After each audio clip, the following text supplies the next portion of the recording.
Salut, bonjour à toutes, bonjour à tous, c'est Nonoflight, j'espère que vous allez bien. Aujourd'hui, comme vous l'avez vu dans le titre, on va parler du Grand Prix Explorer de Squeezie.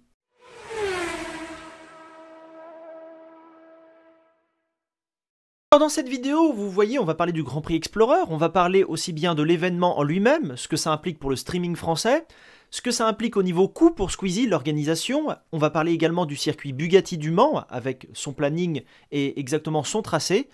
Et en fin de vidéo, je donnerai mon avis et je vais jouer avec une F4 sur ce circuit de Bugatti pour que vous ayez une autre impression grâce à Project Cars 2 à bord d'une F4 de ce circuit.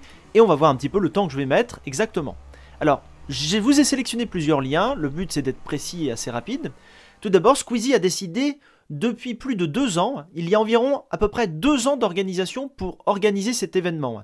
C'est-à-dire que cet événement, je le salue, c'est vraiment de manière positive que je vais parler de Squeezie et de cet événement globalement, a décidé, avec sa société, puisqu'il est indépendant, de organiser un Grand Prix avec des stars de YouTube ou du streaming, ou des personnes assez, des influenceurs. Et donc, il a décidé de lancer le Grand Prix Explorer. Ça fait déjà pas mal de temps qu'on en entend parler, et là, ça arrive le 8 octobre. Cet événement, alors, il y a plusieurs sources, ça aurait coûté de 2,5 à 3 millions d'euros. C'est des chiffres approximatifs, on n'aura jamais le chiffre exact, mais c'est vraiment des sommes astronomiques, et pour que vous compreniez bien, il y a des centaines de personnes qui sont prises dans cette organisation. Il y a la Fédération française des sports automobiles, l'Automobile Club de l'Ouest, il y a le circuit Bugatti du Mans, il y a beaucoup d'organisations, beaucoup de sécurité, et il y avait bien évidemment la billetterie pour y assister. La billetterie a été épuisée absolument, il y avait 20 000 places disponibles. On attend à peu près 30 000 personnes physiques sur l'événement, mais vous pourrez voir bien évidemment l'événement sur la chaîne Twitch de Squeezie, dont je mettrai le lien dans la description bien évidemment. Donc la billetterie du coup est totalement fermée, épuisée, puisqu'elle donnait accès à la fois aux tribunes et à la fois au parking disséminé un petit peu partout sur et autour le circuit. En ce qui concerne l'événement, il a été remis un peu dans plusieurs médias. Je ne fais pas de pub particulièrement pour ce média-là, mais il y aura vraiment un événement aussi autour de l'événement du Grand Prix Explorer. C'est-à-dire, par exemple, il y a Big Flo et Oli qui vont venir en concert. Donc, c'est vraiment un week-end dédié à la passion automobile et à la Formule 4. Donc, c'est très impressionnant. C'est une première française. Une première mondiale, je dirais pas jusque-là, mais c'est quasiment comparable à un événement majeur mondialement dans le monde de la monoplace et dans le monde de l'événementiel et des influenceurs. On a donc les équipes, on en a beaucoup parlé, je fais un coucou au Discord, que je vais montrer tout à l'heure d'ailleurs, et on en parle énormément sur notre Discord, je mettrai le lien de mon Discord du coup dans la description. On a du coup des personnes et des influenceurs de tous horizons. Ils ont bien évidemment des sponsors, vous imaginez bien que cette somme doit être payée, et donc pour courir en F4 et faire un événement comme celui-ci, il faut des sponsors. On a donc des écuries Oscaro avec Despiello et Valouz. Je sais que beaucoup de personnes regardent Despiello et Valouz, des personnes qui regardent ma chaîne. J'ai vos statistiques et donc du coup je vois que vous les regardez. Donc ça sera l'occasion d'autant plus d'aller voir leur chaîne. Je vais me montrer juste un extrait de la vidéo de Despiello d'ailleurs. On a l'écurie Fruits avec Dejna et Dobby, donc aussi deux passionnés, mais pas forcément. On a des personnes qui ne sont pas liées directement au sport automobile, que ce soit de manière physique ou virtuelle. Et ça, c'est vraiment sympa et je pense que ça peut faire découvrir la F4 à beaucoup d'autres personnes. Je vais faire une partie technique à la fin de la vidéo pour vous expliquer exactement ce que c'est pour les plus passionnés. Mais je pense que de montrer rien que comme ça au travers d'un événement, ça peut réconcilier certaines personnes avec le monde de l'automobile de manière générale et le monde des Formule 4, 3, 2, 1 par la même occasion. On a l'écurie NordVPN Villebrequin, du coup avec Sylvain et Pierre, très connus, je sais que vous regardez énormément d'ailleurs. On a l'écurie Modern Warfare 2 Racing Team, donc du coup avec l'organisateur Squeezie et Gotaga, alors là ça va vraiment être assez impressionnant. On a l'écurie Alpine qui sponsorise du coup Manon Lanza et Gilzy, donc du coup c'est des personnes, j'ai envie de dire, un peu moins connues, mais du coup j'ai été voir un petit peu, et c'est pas des personnes qui touchent de près ou de loin, forcément, de manière générale, au monde automobile, et je trouve ça vraiment sympa. Ce qui confirme d'ailleurs, c'est l'écurie World of Tanks, du coup avec Amixem et Étienne Moustache, donc ils sont principalement sur la chaîne d'Amixem. Étienne est l'un des 3 acolytes de Amixem, et je trouve ça extrêmement bien de toucher, évidemment c'est des influenceurs importants, à eux tous, c'est plusieurs dizaines de millions de personnes. Je ne mens pas, vous allez additionner tous les abonnés, évidemment, il y a plusieurs personnes, mais c'est vraiment très impressionnant. On a l'écurie Cupra Team Pax, donc la fameuse Team Pax avec Zari et Domingo. Donc d'autres personnes qui viennent aussi d'autres milieux, qui ne touchent pas forcément au modèle automobile, puisque c'est des streamers, influenceurs, et qui ont des émissions, je pense à Webedia notamment, liées de près ou de loin. On a l'écurie Black Adam avec Prime et Bibi. Donc Bibi est un petit peu plus dans le monde, mais sans trop y être. Et j'ai vu des essais et c'est vraiment intéressant de les voir piloter. On a l'écurie PUBG Mobile avec Catsup et Le Bouzeux. Donc là, on a vraiment Le Bouzeux, donc quelqu'un qui touche vraiment au monde de la simu avec Sim Racing, etc. L'écurie Aigral avec Seb et Sofiane. Donc là, des personnes qui sont pas du tout du domaine pilotage, mais je pense que ça va être très intéressant, et ça a déjà été très intéressant de les suivre sur leurs différents réseaux sociaux, de voir leur progression. Et enfin, on a l'écurie Rhino Shield avec Joyka et Théo Babac, qui eux aussi, pour le coup, sont des influenceurs, mais pas du tout automobiles, et je trouve ça vraiment sympa. Donc, j'espère que ça vous plaira. On a du coup cette organisation qui aura lieu donc avec beaucoup de personnes. On a une vidéo qui est sortie dernièrement sur le Twitter de Squeezie avec la présentation officielle. Le circuit Bugatti du Mans qu'on va voir tout à l'heure en fin de vidéo. Évidemment, je vous mets l'Instagram du GP Explorer, ça vous permettra d'avoir des petites actualités au jour le jour. En ce qui concerne les skins des voitures, on a eu quelques skins dévoilés aux effigies des différents pilotes. Arrivé sur mon Discord, donc je remercie D-Race d'ailleurs d'avoir partagé donc les quelques screens qui ont été mis comme ça par Squeezie. On a déjà des idées de skins, donc la monoplace Modern Warfare 2, donc de Gotaga et Squeezie. On a également 5 autres monoplaces qui ont été confirmées, ils seront confirmés très probablement ce week-end ou même dévoilés. L'équipe Fruits, assez fruité. On a l'équipe PUBG Mobile sur une livrée un peu plus soft mais vraiment très sympathique. On a la livrée Alpine, moi j'adore évidemment, la livrée bleue et un bleu-blanc-rouge, donc ça elle est magnifique pour moi. Et on a l'équipe Oscaro qui est assez bariolée avec Despiello et Valouz. On verra ce que ça donnera. Donc concernant cet événement, on a beaucoup d'informations. Ici c'est le planning, vous l'avez vu en introduction. Samedi 8 octobre, il y a un live sur la chaîne de Squeezie. 8h début du live, 9h les essais libres, une petite heure pour faire des essais. La qualification de 10h jusqu'à je ne sais pas trop quelle heure en 4 temps. De ce que j'ai compris, ils vont passer en différents groupes selon déjà les essais qu'ils ont faits. Devenir pilote de Formule 4, même le temps d'un week-end, ça demande un énorme temps de compréhension de son véhicule, de sa monoplace. C'est une monoplace, je le rappelle. C'est totalement différent d'une voiture qui peut rouler une GT ou etc. Donc, on a déjà vu, si vous avez suivi les différents temps de tout le monde, il y en a qui ont un petit peu paniqué, il y en a qui sont partis dans les bacs à gravier, il y en a qui ont failli abandonner. Je ne vais pas rentrer dans les dramas, c'est pas trop mon style, mais pour comprendre que c'est quelque chose de grand, clairement, cette organisation.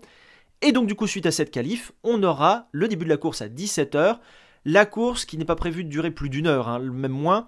Et après je sais qu'il y aura un envahissement donc, du GP vers 17h50, donc du coup une course de moins d'1 heure, et le fin du live à 19h. Donc du coup le samedi 8 octobre vous savez quoi faire de votre journée, vous pouvez passer régulièrement sur sa chaîne. Donc encore une fois là j'avais déjà parlé au mois d'avril 2022 de ce Grand Prix, de ce GP Explorer. Ça vous avait plu, j'avais fait 2500 vues, donc c'est que même pour ma chaîne ça avait plu quand même, et tout ce qui tourne autour d'ailleurs, j'ai mis les pouces j'aime et j'aime pas, donc j'ai pu les afficher, donc du coup vous voyez que ça avait plu. Donc je suis content de vous représenter ça de manière plus technique. Je vous mets juste des extraits puisque je n'ai pas le droit. Despiello en avait parlé par exemple au mois de septembre où il comparait ses premières sessions, depuis il s'est amélioré je pense, où il expliquait ses temps des sessions avant et le tour d'après, il tournait déjà en 1,43, non, 1,48 en session 3, 1,43, il expliquait la trajectoire avec le circuit ici. On a aussi, je reprends la chaîne de Villebrequin tout simplement, où il nous faisait exactement le même extrait de parcours avec le fameux circuit Bugatti. Les équipes, on les a découvertes, vous pouvez les découvrir sur beaucoup de sites annexes qui en parlent énormément, il y a énormément de sites. Et donc du coup je vais vous parler un peu plus de la Formule 4 et ce que c'est exactement. Alors, j'ai les performances exactes des monoplaces que les pilotes vont utiliser lors de ce Grand Prix Explorer. C'est des performances approximées, mais normalement c'est réel. La monoplace, je vous mets sur la page Wikipédia aussi, ressemblera à celle-ci, vous l'avez déjà vu. Elle pèse 505 kg. Le moteur est un moteur 1,3 litres TCE de chez Renault. Vous allez me dire, ça fait pas beaucoup, mais il y a énormément de modifications sur ce moteur. Donc c'est un moteur à peu près approximé sur celui-là. Les moteurs officiels des F4 sont la liste que vous avez là. C'est pas un vrai Renault F4R 2 litres, c'est un 1,3 litre, mais qui quand même délivre 170 chevaux. Le rapport poids-puissance de ces monoplaces est de 3, c'est-à-dire que vous avez 1 chevaux pour 3 kg, en gros. La vitesse de pointe de ces monoplaces lors de ce Grand Prix sera de 210 km/h. On a vu des monoplaces passer les 200 km/h assez facilement lors des essais. Voilà pour les informations techniques vraiment importantes. Et donc du coup, je vous retrouve dans le jeu Project Cars 2 pour vous montrer ce que ça donne en piste. Donc vous allez me voir en live et je vais parler avec vous pendant que je pilote. Salut, donc on se retrouve dans le jeu Project Cars 2 et je vous ai choisi donc le circuit Bugatti du Mans. Donc vous savez qu'il y a deux circuits entre guillemets au Mans. Il y a les 24 heures du Mans qui est le grand circuit de 13 km 62 et vous avez le circuit permanent du Mans qui utilise d'ailleurs des parties du circuit des 24 heures du Mans qui fait 4,27 km de long avec 14 virages. Donc vous avez le parcours ici. Et si vous revenez un petit peu en arrière dans la vidéo, vous voyez que c'est exactement le même circuit que le Grand Prix Explorer va emprunter. Donc j'ai sélectionné. Ensuite, je vous avais donné les paramètres tout à l'heure des 505 kg, etc. J'ai le jeu Project Cars 2 de base, et donc je me suis approché, ça correspond à peu près à la catégorie Formule C. C'est une voiture qui fait 205 chevaux, là dans le Grand Prix Explorer elle en faudra 170, et 500 kg ici, et dans le Grand Prix Explorer 505 kg. Donc c'est à peu près la même catégorie de Formule 4, ici c'est la Formule C, mais ça représente vraiment bien. Donc on va partir pour quelques tours de circuit, je pense que je vous montrerai les meilleurs moments, et je vais essayer de vous parler, même si le son est un peu fort, je vais continuer de parler pour vous montrer exactement le tracé du circuit, et ce que ça implique de rouler sur ce Grand Prix. Donc sur ce Grand Prix, il y a plusieurs personnes qui font des temps différents. Vous avez vu que Despiello tournait en 1,48 et s'est amélioré en 1,43 dans ses premiers essais. Donc du coup, ça implique que il y a eu beaucoup de performances, il y a énormément de tours réalisés et je le rappelle, c'est extrêmement difficile. Et j'ai vu quelques dramas encore, et je veux en parler quand même malheureusement, des personnes qui ne comprennent pas la difficulté que c'est de se mettre dans une Formule 4 et des personnes qui ont moins d'expérience qui veulent simplement bâcher, et ça j'ai du mal à le comprendre. Donc c'est parti, on va sortir des stands. Si le son du jeu est un petit peu fort, bon du coup je reparlerai juste après la course. Donc ici je me retrouve dans une monoplace, je n'ai pas le halo de sécurité parce que c'est un ancien modèle. Mais le volant, si vous retournez sur les vidéos, je pense de Despiello ou de Villebrequin, ou que j'ai vu qu'ils ont montré le volant, eh bien vous allez voir qu'on retrouve particulièrement les mêmes dispositions. Alors, je vais sortir des stands tranquillement et je vais vous montrer quelques tours de circuit. Donc là, j'ai pas absolument pas d'aide, donc du coup j'ai des vibrations importantes. C'est vraiment pour vous montrer. Donc là on va sortir ici. Donc je découvre un petit peu le circuit en même temps que vous. En haut à droite vous avez le circuit. Et donc du coup on va faire un tour de sortie plus un tour chronométré dans lequel je vais plus me concentrer. Donc vous voyez qu'il y a beaucoup de virages en aveugle, notamment suite au premier virage. Ce grand virage à droite, il est vraiment complètement à l'aveugle. Une fois que vous êtes dedans c'est bon, mais très difficile de voir ce qui se passe. Donc on va essayer de performer. Le premier secteur est relativement agréable, c'est beaucoup de lignes droites. Et on enchaîne le deuxième secteur avec un premier virage à gauche, une belle épingle. Et je sens que ça dérape, hein. Évidemment vous n'avez pas la sensation, vous voyez les vibrations dans mes mains. Et donc du coup, c'est un circuit avec des grandes lignes et avec beaucoup de zones de freinage qui favorisent les déplacements notamment, hein. Donc là, je me loupe par exemple. Je veux le découvrir avec vous. Et c'est un circuit, comment dire, assez tactique pour les dépassements qui demandera, je pense, pas mal de dextérité pour doubler. J'espère qu'il n'y aura pas d'accident lors de ce Grand Prix Explorer. Et on verra ce que ça donnera. Là, on a un secteur plus rapide, le début de secteur 3. Il faut faire attention à ne pas se trouver entraîné comme moi. Et vous allez vous dire, il pilote extrêmement mal. Mais c'est vraiment une découverte pour vous montrer le circuit et ce que ça donne vraiment en mode vue première personne. Donc là, un enchaînement d'un S. Le fameux S dans le milieu du secteur 3. Et avant la ligne droite, on a du coup deux virages à droite. Attention, blocage de roue. Je suis repassé en première, c'est une erreur. Quoique. Et on va enchaîner mon tour rapide, comme ça, direct live. C'est parti.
Donc voilà, je vais vous retrouver, du coup on va se retrouver dans les stands directement. Vous voyez que j'ai fait un tour plutôt médiocre d'une 50-840, il y a énormément d'erreurs. Le but c'était de montrer la difficulté que c'est. Encore une fois, je suis assis sur ma chaise chez moi, devant mon bureau et devant mon écran. Donc c'est, même si je suis dans mon petit simulateur, c'est pas évident. Je tourne en une 50-840. Si je retourne sur des pieds lots, c'était une 48 à son troisième essai.